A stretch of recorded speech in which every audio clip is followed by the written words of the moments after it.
Kepala Dinas Perhubungan Kota Lubuk Linggau, Abu Ja'ad mendatangi unit pidana khusus Polres Lubuk Linggau, Jumat 23 September 2022 siang.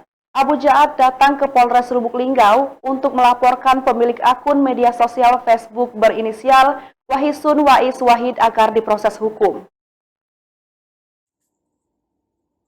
Awal mula kisruh ini bermula saat akun Facebook atas nama Imron MSM mengunggah postingan aksi protes pemuda Pancasila terkait angkutan batu bara yang kerap melintas di tengah kota Lubuk Linggau pada hari Kamis 22 September 2022.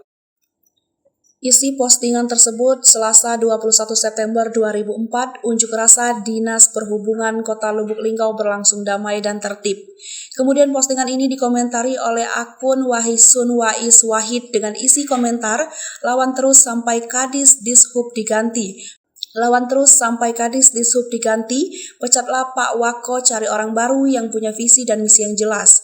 Ini diduga Dishub ada main dengan pengusaha batu bara, buktinya bebas berkeliaran truk-truk batu bara yang sudah ditangkap lepas.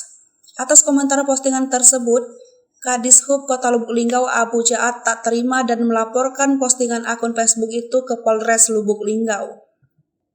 Abu mengungkapkan awalnya tidak tahu ada postingan itu. Kemudian temannya Ferry mengirimkan pesan screenshot komentar Facebook Wahisun Wais Wahid ke nomor WhatsApp pribadinya. Kemudian Ferry langsung menelponnya setelah mengangkat telepon.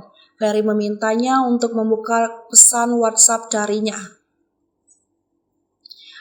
Abu mempolisikan pemilik akun Facebook Wahisun Wais Wahid ke polisi ini karena kesal. Selama ini mereka sudah capek-capek bekerja menjalankan perintah wali kota untuk melakukan penertiban.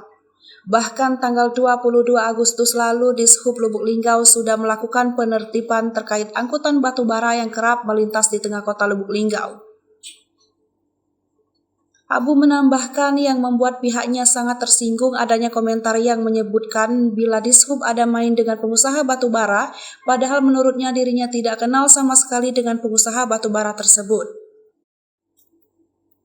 Kapolres Lubuk Linggau AKBP Harisandi melalui Kasat Reskrim AKP Robi Sugara membenarkan telah menerima laporan dari Kadishub Kota Lubuk Linggau. Hai pemirsa Sri Popo TV, jangan lupa komen, like, dan subscribe, serta tonton terus berita-berita terupdate lainnya ya.